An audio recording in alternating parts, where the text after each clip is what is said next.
C'est une joie d'être ensemble ce matin. Je dois vous avouer que je n'étais pas au top de ma forme ce matin, mais tous les chants aujourd'hui nous ont rappelé que celui qui est fort, celui qui est puissant, celui qui agit dans nos vies et qui peut tout changer, c'est Dieu. Et c'est lui qu'on a besoin de rencontrer.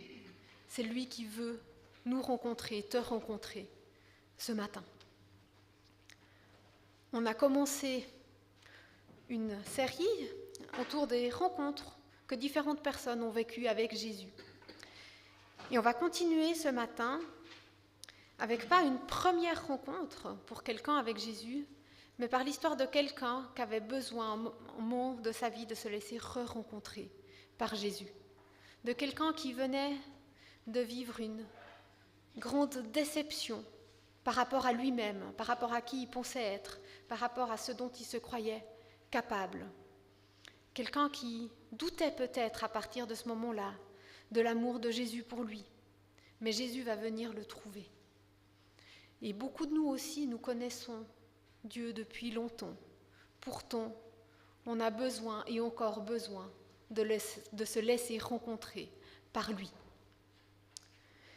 Le texte qu'on va lire aujourd'hui se situe dans l'Évangile selon Jean et il nous raconte une rencontre entre Pierre et Jésus. Et pour bien comprendre ce qui se passe à ce moment-là, il faut que je vous raconte un petit peu ce qui s'est passé avant. Pierre, c'est un des disciples de Jésus. Un jour, Jésus l'appelle et Pierre se lève, il laisse tout et il part avec Jésus. Il part de tout cœur, il part avec feu, il part avec passion. Pierre, c'est toujours le premier à répondre présent, on a l'impression, dans les évangiles. Un petit peu impétueux, mais entier.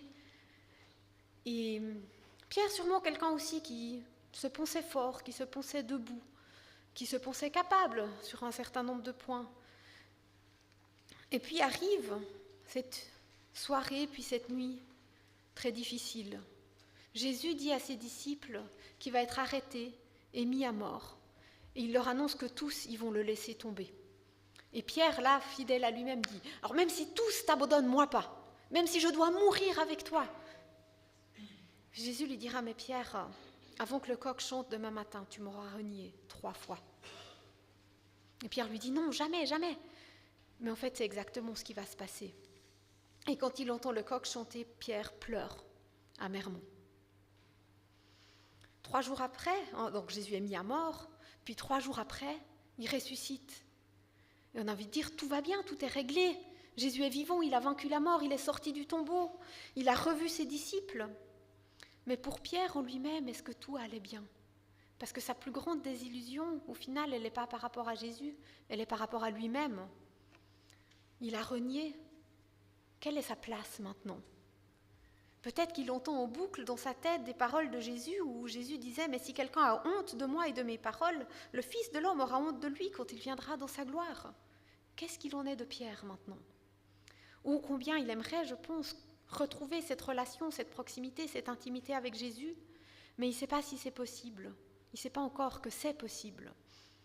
Et c'est là que Jésus va venir le trouver et va venir lui parler. Et c'est le texte que je vous invite à lire dans Jean 21, les versets 1 à 19. Quelque temps après, Jésus se montra de nouveau à ses disciples, au bord du lac de Tibériade. Voici de quelle manière il se manifesta. Simon-Pierre, Thomas, surnommé le jumeau, Nathanaël, qui était de Cana en Galilée, les fils de Zébédée et 2 autres disciples de Jésus étaient ensemble. Simon-Pierre leur annonça « Je vais à la pêche ». Puis ils lui dirent « Nous aussi, nous allons avec toi ». Ils partirent et montèrent dans la barque, mais cette nuit-là, ils ne prirent rien. Quand il commença à faire jour, Jésus se tenait là, sur la rive, mais les disciples ne savaient pas que c'était lui. Jésus leur dit « Mes amis, auriez-vous quelque chose à manger ?» « Non, répondirent-ils. Il leur dit « Jetez le filet du côté droit de la barque, et vous en trouverez. » Ils jetèrent le filet et n'arrivèrent plus à le retirer de l'eau, tellement il était plein de poissons. À ce moment, le disciple que Jésus aimait, dit à Pierre « C'est le Seigneur !» Et quand Pierre entendit ces mots « C'est le Seigneur », il remit son vêtement de dessus, car il n'avait rien sur lui, et se jeta à l'eau. Les autres disciples revinrent en barque en tirant le filet plein de poissons. Ils n'étaient pas très loin du bord, à 100 mètres environ. Lorsqu'ils furent descendus à terre, ils virent là un feu de braise avec des poissons posés dessus et du pain. Jésus leur dit, « Apportez quelques-uns des poissons que vous venez de prendre. » Simon-Pierre monta dans la barque et tira jusqu'à terre le filet plein de gros poissons, 153 en tout. Et malgré ce nombre, le filet ne se déchira pas. Jésus leur dit, « Venez, mangez. » Aucun des disciples n'osait lui demander, « Qui es-tu » car il savait que c'était le Seigneur. Jésus s'approcha, prend le pain et le leur partage. Il fait de même avec le poisson. C'était la 3e fois que Jésus se montrait à ses disciples depuis qu'il était ressuscité d'entre les morts. Après le repas, Jésus s'adressa à Simon-Pierre. « Simon, fils de Jean, m'aimes-tu plus que ceux-ci » Il répondit, « Oui, Seigneur, tu sais que je t'aime. » Jésus lui dit, « Prends soin de mes agneaux. » Il lui demanda une 2e fois, « Simon, fils de Jean, m'aimes-tu » ? « Oui, Seigneur, répondit-il, tu sais que je t'aime. » Jésus lui dit, « Prends soin de mes moutons. » Il lui demanda une 3e fois, « Simon, fils de Jean, m'aimes-tu » ? Pierre fut attristé de ce que le Seigneur, Jésus, lui avait demandé pour la 3e fois, « M'aimes-tu » ? Et il répondit, « Seigneur, tu sais toutes choses, tu sais que je t'aime. » Jésus ajouta, « Prends soin de mes moutons. Oui, je te le déclare, c'est la vérité. Quand tu étais jeune, tu attachais toi-même ta ceinture et tu allais où tu voulais. Mais quand tu seras vieux, tu étendras les bras, un autre attachera ta ceinture et te mènera où tu ne voudras pas aller. » Par ces mots, Jésus indiquait de quelle façon Pierre allait mourir et servir à la gloire de Dieu par cette mort. Puis Jésus lui dit, « Suis-moi. » Au début de ce texte, Pierre part à la pêche. C'était son métier d'avant, il était pêcheur avant de se mettre en chemin et suivre Jésus sur les sentiers de Galilée et de Jérusalem. Peut-être qu'il se dit que, toutes ces grandes paroles que Jésus lui avait adressées, cet appel qu'il avait reçu, il avait gâché sa chance. Mais que pêcher des poissons, ça, il savait probablement encore faire. Voilà qui part une nuit de travail et pas un poisson dans les filets. Je sais, le texte ne nous dit pas comment se sentait Pierre, mais j'imagine qu'il devait être dépité. Même ça n'a pas marché. Et là, un inconnu, en tout cas il ne l'a pas reconnu encore, sur le rivage lui demande « Est-ce que vous avez quelque chose à manger ?» Ah ben super, non, justement. Bon. Je ne sais pas s'ils étaient agacés, peut-être pas, mais Jésus met le doigt sur ce qui leur manque. Et puis, il a l'audace de leur dire, jetez le filet de l'autre côté du bateau. Alors, Pierre, ils étaient pêcheurs de métier, ils ont dû se dire, en soi, ça ne sert à rien, si on n'en a pas pris maintenant, on ne va pas en prendre maintenant des poissons. Surtout que la nuit, c'est le bon moment pour pêcher, les poissons sont plus proches de la surface. Voilà. Mais ils le font. Sur un élan de foi, quelque chose, ils jettent le filet. Et le voilà plein à craquer. Et c'est là qu'ils réalisent qu'en fait, cet homme sur le rivage, ce n'est pas un inconnu, c'est Jésus. Simon-Pierre est tellement enthousiasmé quand il remarque ça, vous avez vu, il se jette à l'eau, il court vers lui. Il a envie de le retrouver, Jésus. Mais qu'est-ce qui va se passer ? Cet épisode de la pêche miraculeuse là a dû rappeler à Pierre une autre nuit où il avait travaillé, sans rien prendre. Toute une nuit, mais pas un poisson. Et ce matin-là, c'était il y a quelques années, il y a un enseignant qui était venu, avec toute une foule qui voulait l'écouter, et il avait demandé à Pierre de pouvoir se mettre dans sa barque pour avoir un peu de place. Et cet homme, il avait parlé du royaume de Dieu, de cette envie que Dieu a de restaurer toute chose, d'apporter son règne. Les gens l'avaient écouté, Pierre l'avait écouté. Et après son enseignement, cet homme avait dit à Pierre, va un peu au large et jette tes filets. Pierre lui avait répondu, tu sais, on a travaillé toute la nuit, on n'a rien pris. En se disant bien que peut-être il était très compétent pour enseigner cet homme, mais pour la pêche, moins sûr. Pourtant il y va et dit, mais puisque tu le dis, je vais jeter mon filet à l'eau. Et là aussi, le filet est plein à craquer de poissons. C'est ce jour-là que Jésus a dit à Pierre, « Viens avec moi.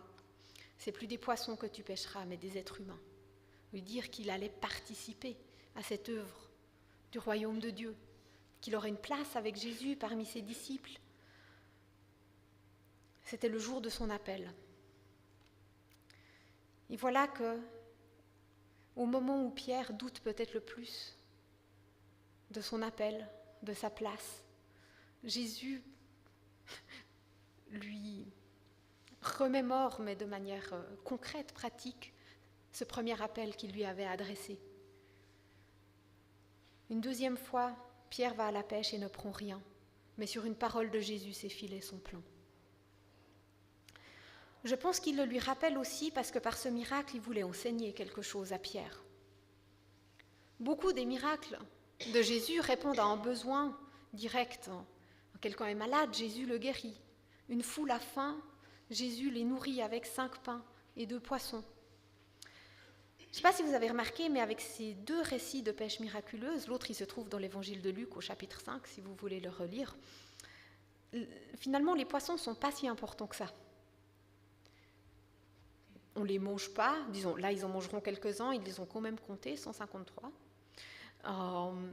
Mais après, en fait, il reste là, les poissons. Pierre, il laisse, quand Jésus l'appelle, il laisse ses poissons, il laisse son filet, il part. Personne ne va les vendre au marché, on ne nous dit pas que Pierre était en détresse financière et que s'il ne prenait pas des poissons à ce moment-là, tout son business allait s'effondrer. Et je pense que dans un sens, cette pêche miraculeuse veut plutôt enseigner un principe fondamental que Jésus avait aussi dit peu avant dans l'évangile de Jean au chapitre 15, quand il disait à ses disciples « Moi je suis la vigne, vous êtes les sarments, la personne qui demeure unie à moi et à qui je suis unie porte beaucoup de fruits, car sans moi vous ne pouvez rien faire. » Jésus voulait rappeler à Pierre qu'il dépend de lui, à son appel et à sa restauration, que c'est de Jésus qu'il a besoin dans sa vie, pour son ministère, pour tout ce qu'il va vivre après, mais aussi pour sa vie de tous les jours finalement. On a besoin de Dieu pour notre vie d'église, oui. Là, on s'en rappelle peut-être encore relativement souvent, mais on a aussi besoin de Dieu dans notre vie de famille, dans notre vie professionnelle, dans nos loisirs, dans notre maison de retraite, dans nos voisinages. Pour que nos vies portent du fruit, on a besoin que Dieu y mette sa puissance. Pierre avait travaillé toute la nuit, mais c'est sur une parole de Jésus que ses filets étaient remplis. Presque comme un rappel aussi que toutes ces autres nuits où il avait pris des poissons, c'est Dieu qui l'avait béni. Pierre court vers Jésus. Peut-être, se dit-il, a-t-il encore un appel pour moi ? Peut-être, qui sait ? Et là, Jésus va faire quelque chose que je trouve très touchant. Il invite ses disciples à partager un repas. Il leur a préparé du pain, il a grillé des poissons. Il en avait déjà avant la pêche. Et il les invite à manger. Les disciples y venaient de vivre des journées compliquées, pleines d'émotions, du plus bas au plus haut, et tout est un peu ébranlé. À quoi va ressembler leur vie ? Et Pierre, en particulier, doit se demander, mais quelle sera ma place ? Jésus commence par leur offrir un petit déjeuner. On voit là le Christ ressuscité qui fait la cuisine pour ses disciples. Et il y a un côté où ça nous montre quelque chose, je crois, du soin et de l'amour que Dieu a pour eux et pour chacun de nous. Il sait qu'ils ont besoin de manger après cette longue nuit de travail. Il sait aussi qu'ils ont besoin de retrouver cette communion, ce temps ensemble autour d'un repas partagé. Alors il les invite à table, disons autour d'un feu de braise. Et d'ailleurs c'est très significatif. Il les invite autour d'un feu de braise, pas pour rien, mais parce qu'il a encore envie de parler à Pierre. Il y a un feu de braise quelques chapitres avant dans l'évangile de Jean. Un feu de braise qui se situe dans la cour du chef, du souverain sacrificateur. Jésus avait été arrêté et mené là-bas. Les gens l'accusaient, cherchaient des motifs pour le mettre à mort, et Pierre l'avait suivi.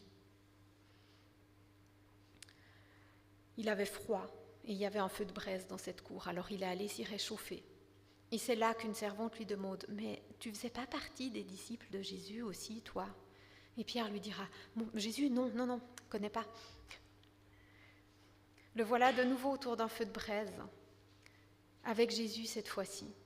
Et je pense que Jésus fait dans un sens exprès de restaurer la communion autour de ce même feu autour duquel Pierre l'avait brisé, comme pour lui dire qu'il est le bienvenu dans la famille, comme pour lui dire qu'il a encore une place, que Jésus l'aime toujours, qu'il a encore un projet pour lui.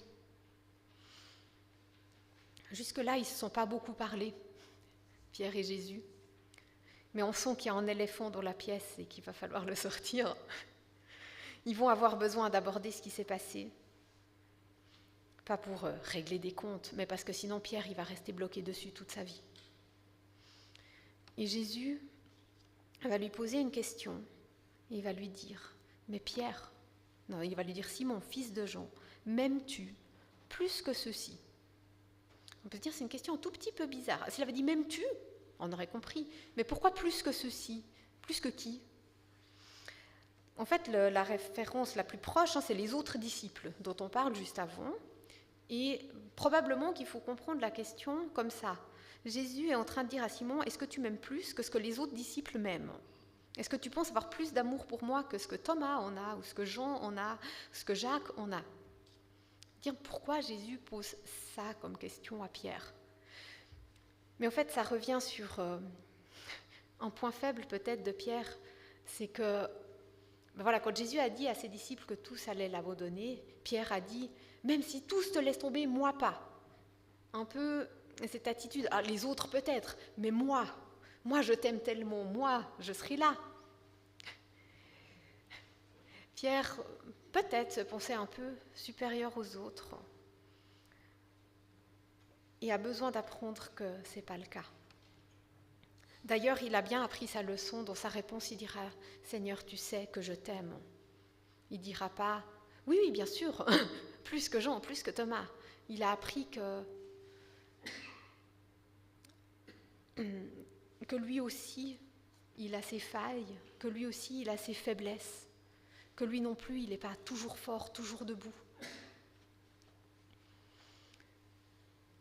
Il a appris qu'il n'était pas meilleur que les autres. Et Jésus vient lui apprendre que c'est exactement comme ça qu'il peut l'utiliser, que c'est exactement là qu'il veut agir dans sa vie. Il va lui dire « Prends soin de mes agneaux ». Jésus s'est souvent présenté comme le berger qui prend soin d'un troupeau, comme Dieu qui prend soin de son peuple, de ses enfants. Et il confie à Pierre, en fait, ce ministère de prendre soin de son Église. Et Pierre va être un des piliers fondateurs de la première Église. Mais Jésus lui pose la question une deuxième fois, une troisième fois. Pas parce qu'il n'a pas entendu la première réponse de Pierre, mais je pense qu'il veut donner à Pierre cette occasion de dire 3 fois « oui, je t'aime », là où Pierre a 3 fois dit « non, je ne te connais pas ». Pierre est attristé parce qu'il sait bien pourquoi Jésus fait ça et qu'il regrette profondément ce moment où il a renié son ami. Et en même temps, je pense que c'est là que s'opère la guérison, la restauration, parce qu'il peut recevoir la grâce de Jésus qui 3 fois lui dit « J'ai encore une mission pour toi. Tu as encore ta place dans mon plan.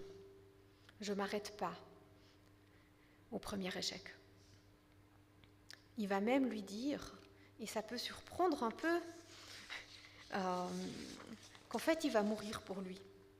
Il dira à Pierre, un jour viendra où quelqu'un d'autre te mènera là où tu ne veux pas aller. Et l'auteur précise que c'était pour dire de quelle façon Pierre allait mourir.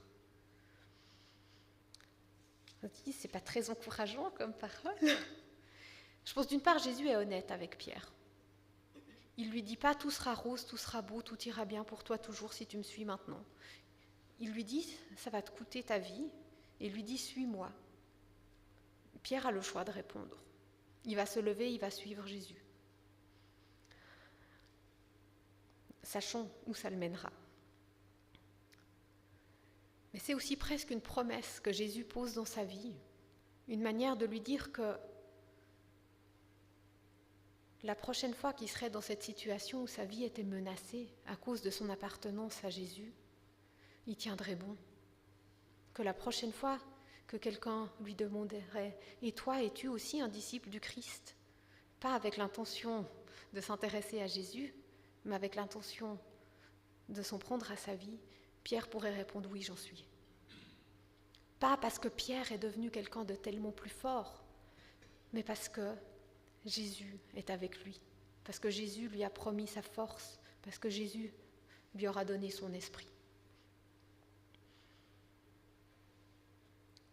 Comme j'ai dit, Pierre va être un des piliers de l'Église. Il va, à Pentecôte, être celui qui, après avoir reçu l'Esprit Saint, prêchera debout aux foules avec assurance, avec confiance. Et 3000 personnes vont se tourner vers Jésus. Il va être menacé, il va être malmené, il va être jeté en prison, libéré de manière miraculeuse. Il va vivre beaucoup de choses extraordinaires.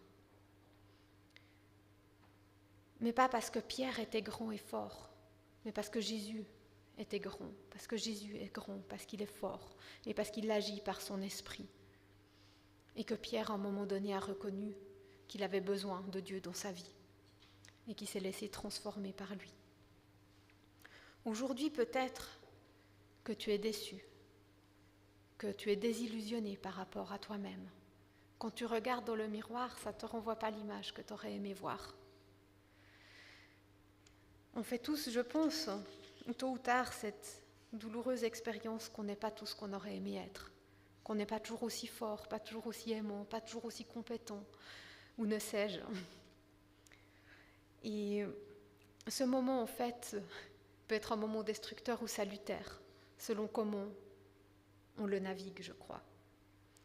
Si, en te regardant, dans ta déception, tu te répètes « je suis nul, je vaux rien, jamais rien de bien se passera dans ma vie » et que tu sombres, ce moment va te détruire. Mais cette voix que tu écoutes à ce moment-là, ce n'est pas la voix de Dieu. Si tu te regardes dans le miroir et que tu dis « ouais, je ne suis pas tout ce que j'avais envie d'être, je ne suis pas toujours forte, je ne suis pas toujours debout, je ne suis pas toujours compétente, même des fois j'ai peur, des fois je me suis trompée, des fois j'ai fait mal. Mais j'ai besoin de Jésus dans ma vie. Parce qu'il a dit que c'est dans notre faiblesse qu'il était fort. Parce qu'il a dit que c'est en demeurant en lui qu'on porterait du fruit. Si à ce moment-là, au lieu de te regarder en face, tu lèves les yeux, je pense que tu pourras découvrir la puissance de Dieu dans ta vie. Un amour qui t'accueille, un amour qui dit « mon enfant, je t'aime », un amour qui te restaure, qui te dit « j'ai encore un plan pour toi ». Ce plan, il n'a jamais dépendu de qui tu étais toi, mais de qui je suis moi. Parce que Jésus, quand il appelle, alors oui, il nous équipe. Par son esprit, il met dans nos vies une puissance qui dépasse largement la nôtre. Tu pourras aussi l'entendre dire « je te pardonne, je t'accueille, reste en communion avec moi ». Comme Pierre, j'aimerais nous inviter aujourd'hui à nous approcher de Jésus. Peut-être tu es dans la barque et il est là-bas sur la berge. Pierre, il a mis son manteau, il a sauté dans l'eau. Et peut-être que l'eau, elle n'est même pas froide, mais qu'on retrouvera Jésus qui t'accueille, les bras ouverts, avec amour, avec bienveillance, qui prend soin de toi, qui te relève et qui t'envoie encore. Amen.